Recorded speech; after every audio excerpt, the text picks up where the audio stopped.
آج ہم اپنی زبان سے استغفراللہ یہ تو کہتے ہیں، لیکن کن گناہوں سے توبہ کر رہے ہیں اس کا بھی خیال نہیں، اور ان گناہوں پر شرمندہ ہیں یا نہیں اس کا بھی کوئی تعلق نہیں، بس زبان چل رہی ہے، بس اتنا ہی کام۔ تو رسول اعظم صلی اللہ علیہ وسلم ارشاد فرماتے کیے ہوئے گناہوں پر نادم ہونا، شرمندہ ہونا، یہ اتنا جملہ پہلے فرمایا۔ یہ پوری تعریف نہیں ہوئی ابھی توبۃ النصوح، سچی توبہ کی ایک چھوٹی سی کڑی حضور نے پیش فرمائی کہ کیے ہوئے گناہ پر نادم ہونا، ہماری زندگی میں ہم سے جو بھی گناہ ہوئے اس پر اگر ہم شرمندہ ہیں، ہمیں نہیں کرنا چاہیے تھا، کیا ہو گیا، اور آنسو بہ رہے ہیں، رو رہے ہیں، افسردہ ہو رہے ہیں، تو اس کو کہتے ہیں توبہ۔ اور آگے حضور صلی اللہ علیہ وسلم نے ارشاد فرمایا فَيَعْتَذِرُوا إِلَى اللَّهِ تَعَالَى، پھر اللہ کے حضور عذر کرے، یعنی توبہ کرے، مولا میں شرمندہ بھی ہوں لیکن میرے کریم مجھ سے ہو گیا، لیکن اب آئندہ مجھے تم معاف فرما، مجھے معاف فرما دے، آئندہ نہیں۔ جیسے کوئی بندہ پکڑا جاتا ہے کسی چوری کے اندر، تو پکڑے جانے کے بعد کیا ہوتا ہے، بس آپ چھوڑ دیے، آئندہ نہیں کروں گا، میں وعدہ کرتا ہوں، میں شرمندہ ہوں، اس کی گردن جھکی ہوئی، آنکھوں سے آنسو جا رہے ہیں، چوری کرتے پکڑا گیا، کوئی جرم کرتے پکڑا گیا، تو جب پکڑا گیا تو رو رہا ہے، یہ شرمندگی ہوئی، اور کہہ رہا آئندہ نہیں کروں گا، میں توبہ کرتا ہوں، میں آپ سے معافی مانگتا ہوں، آئندہ نہیں کروں گا، یہ دوسری کڑی ہوئی۔ اب آگے سنیے، ثم لا يعود الیہ کما لا يعود اللبن الی الضرع، پھر عزم کرے کہ دوبارہ گناہ کی طرف نہ لوٹے گا۔ کس طرح نہیں لوٹے گا؟ جیسے دودھ بکری کے تھن سے نکال لیا جائے اور پھر دودھ اگر آدمی اندر ڈالنا چاہے تو ڈال سکتا ہے، تو دودھ کھیری سے نکلے اس کے بعد کھیری میں جس طرح دوبارہ نہیں داخل کیا جا سکتا، ایسے ہی سچی توبہ یہ ہے کہ جن گناہوں سے تم نے توبہ کیا کبھی پلٹ کر اس گناہ کی طرف تم نہیں جاؤ گے، یہ ہے سچی توبہ۔ یہ حضرت معاذ بن جبل رضی اللہ تعالی عنہ سے رسول اعظم صلی اللہ تعالی علیہ وسلم نے ارشاد فرمایا۔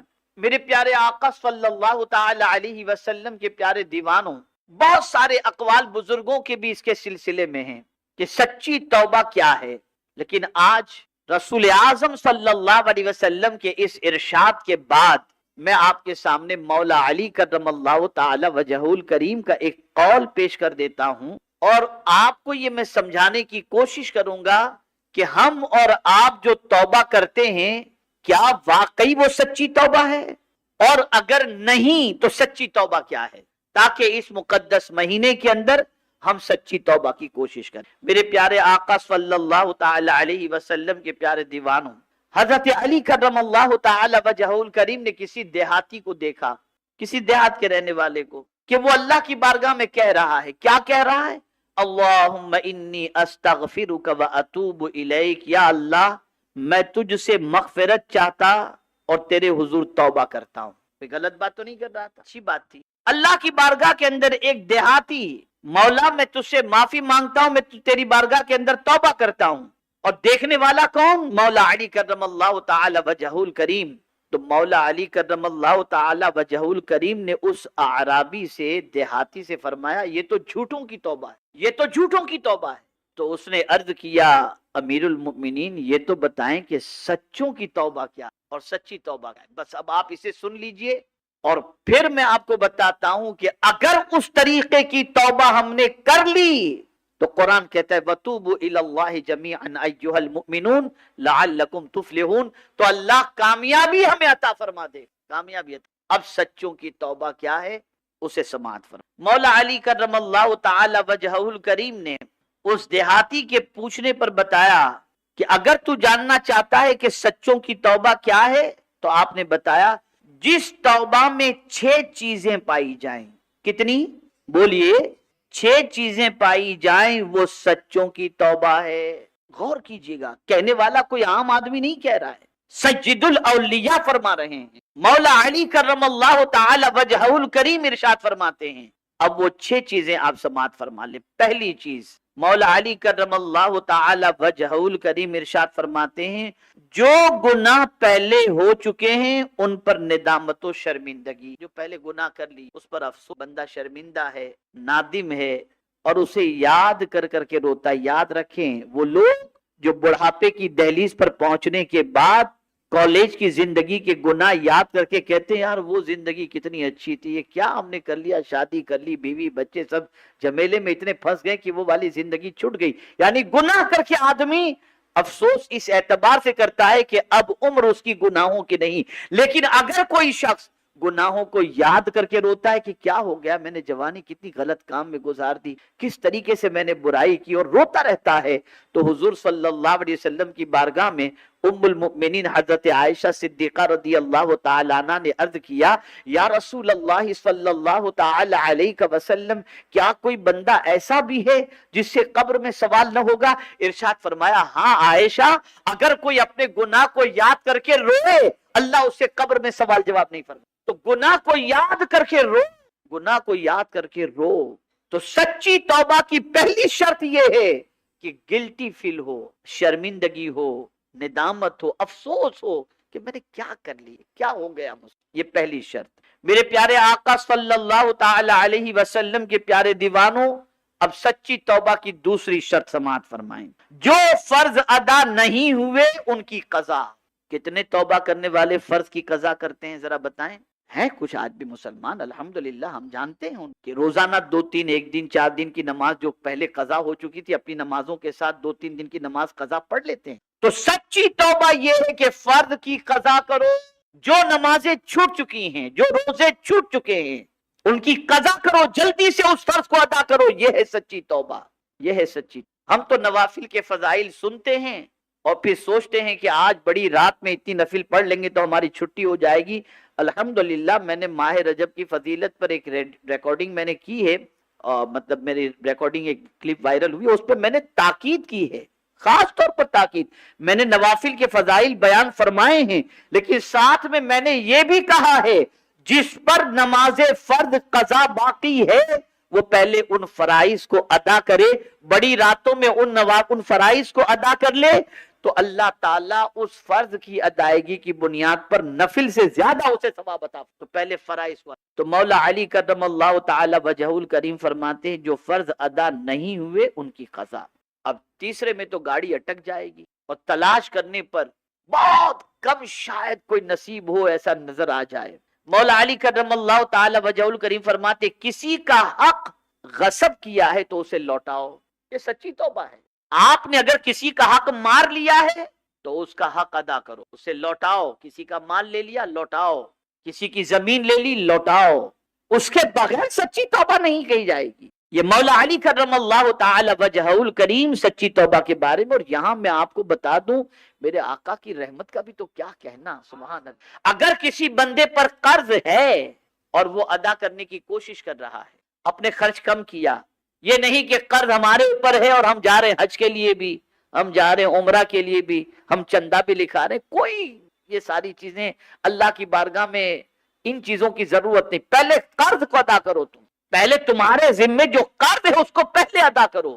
اب کسی پر قرض ہے اور وہ قرض ادا کرنے کی کوشش میں لگا ہوا ہے، اور میں ایسے کچھ لوگوں کو جانتا بھی ہوں کہ جنہوں نے قرض لیا تھا اور ان کے پاس ادا کرنے کی طاقت نہیں تھی، لیکن محنت کی انہوں نے اور پہلی فرصت میں انہوں نے قرض ادا کرنے کی کوشش کی۔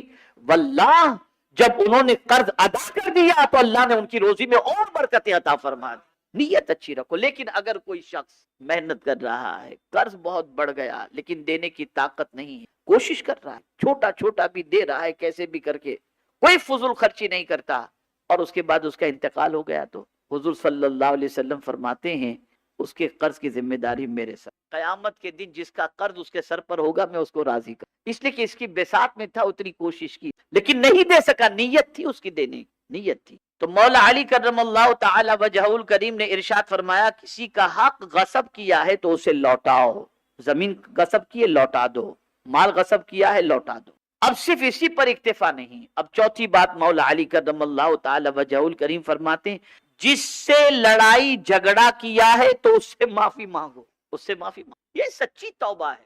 جس سے لڑائی جھگڑا کیا اس سے معافی مانگو جا کر، یہ نہیں کہ واٹس ایپ کے اوپر میسج کر دیا پھر دیکھتے رہو کہ پڑھا کہ نہیں پڑھا، معاف کیا کہ نہیں کیا، وہ نہیں، جاؤ جا کر اس سے معافی مانگو۔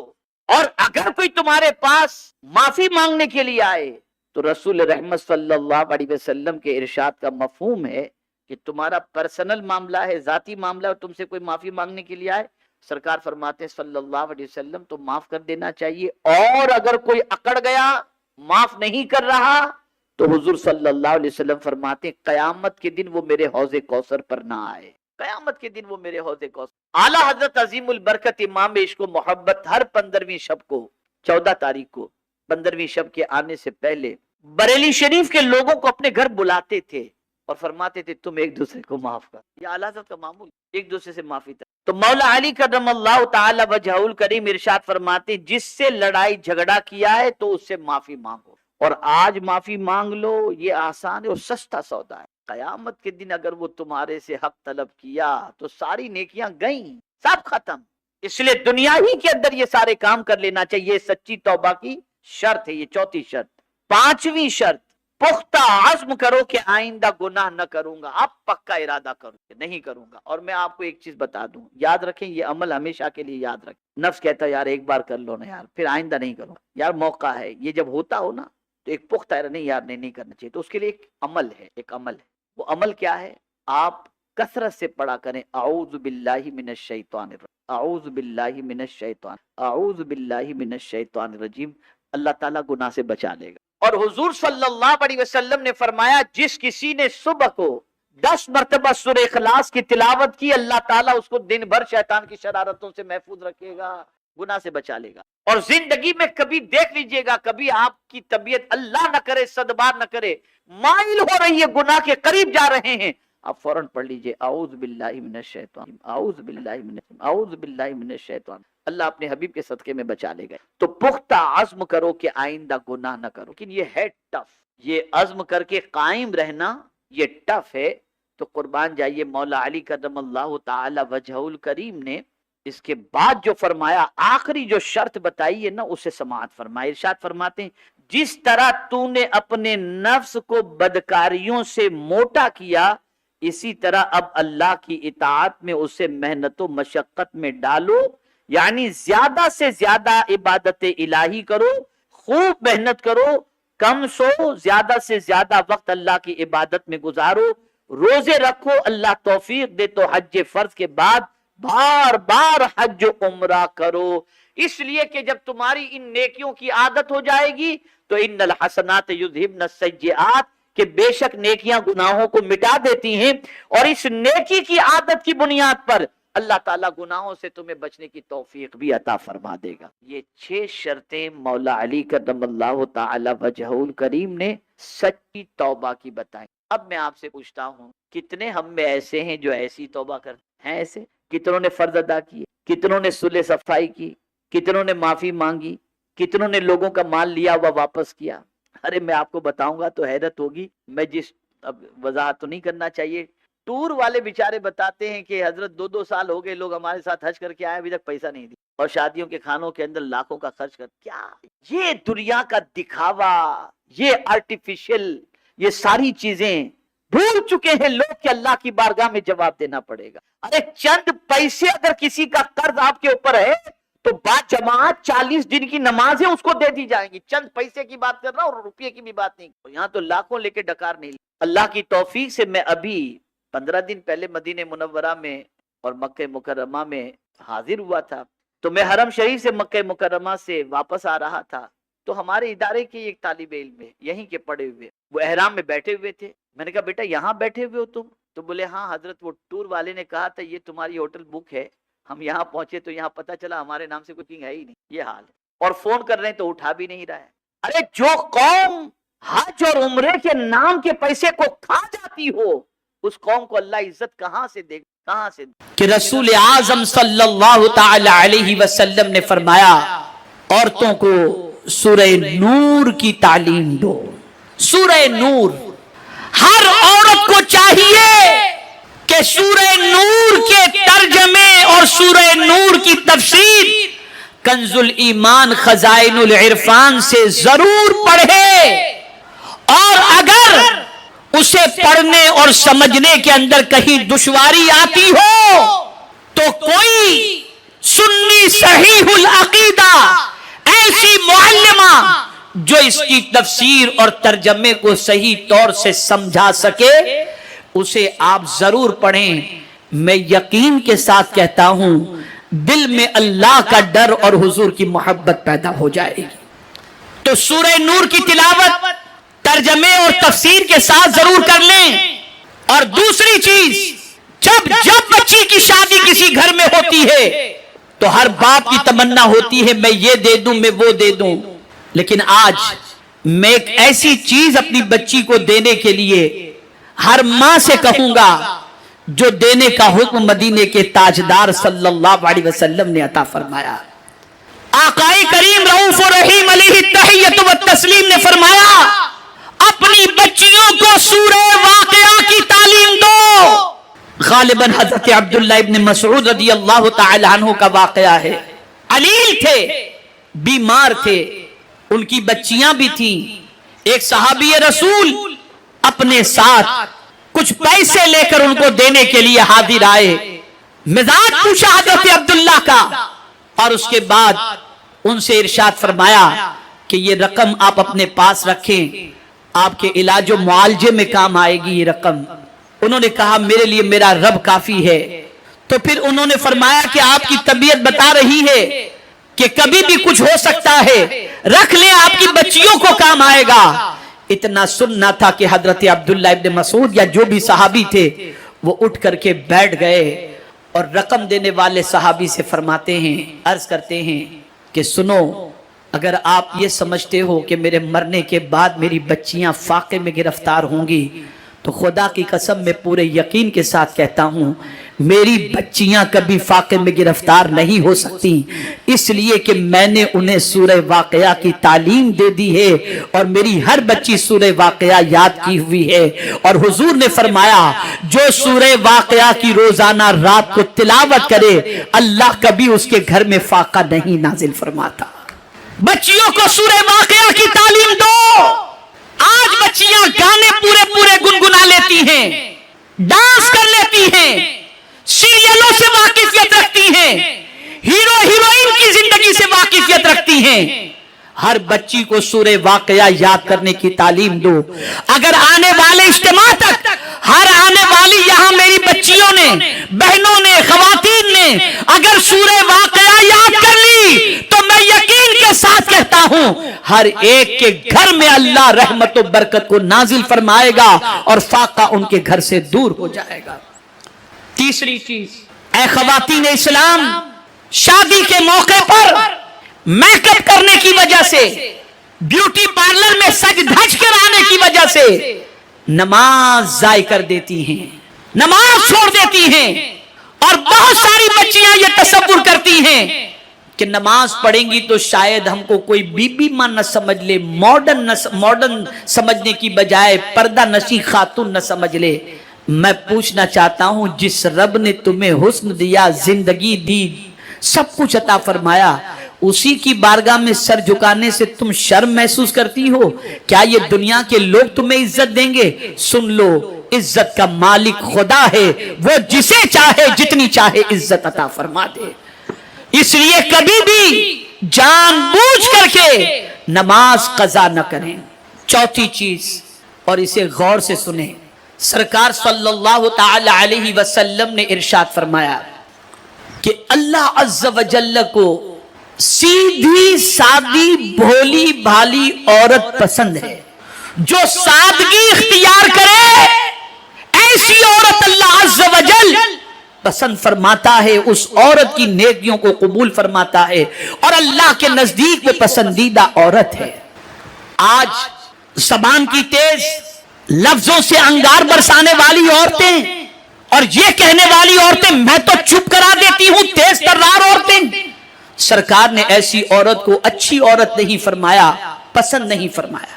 اور حضور فرماتے ہیں جنت میں جب میں نے دیکھا جانے والوں میں تو عورتیں جنت میں جانے والی مجھے نظر آئیں تو وہ عورتیں بھی ایسی تھیں جو جنت میں جانے والی تھیں جو بالکل سادگی اختیار کرنے والی تھی. تو سادگی کی بنیاد پر اللہ جنت عطا فرماتا ہے. تو آپ سادگی اختیار کریں. اب سنیں، اب جو بات عرض کرنے جا رہا ہوں یہ آپ کے لیے بہت اہم ہے اور یہ انقلاب آپ کے ذریعے ہی آ سکتا ہے. اور مجھے امید ہے کہ انشاءاللہ العظیم اس پر آپ توجہ دیں گے. چاہے کوئی کچھ بھی کہے آپ کسی کی پرواہ مت کیجئے گا, لیکن آپ اپنی جگہ پر ٹس سے مس نہ ہو, ڈٹ جائیں اس کے اوپر. اور وہ چیز کیا ہے؟ شادی کے موقع پر غلط رسومات, جس کے اندر لاکھوں کروڑوں کا خرچ کیا جاتا ہے, چاہے شوہر بینک سے لون لے کر کرے, چاہے کسی اور کے پیسے کو خرچ کرے, چاہے کسی کا مال غصب کر کے کرے. تو آپ شادی کو سمپل بناؤ, اور سمپل شادی کے حوالے سے حضور فرماتے ہیں کہ وہ برکت والی شادی ہے.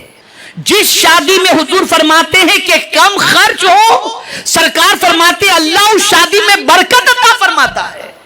تو ساری غلط رسومات کو ختم کرو, ساری بے جا رسومات کا جنازہ نکالو, بند کرو ان ساری چیزوں کو, تاکہ شوہر پر بھی بوجھ کم ہو اور حضور کے اس فرمان پر عمل ہو جائے, اور اس کی برکتیں آپ کے سامنے آ جائیں کہ شادی میں جتنا کم خرچ کریں گے اللہ عز و جل اس میں برکتیں عطا فرمائے گا.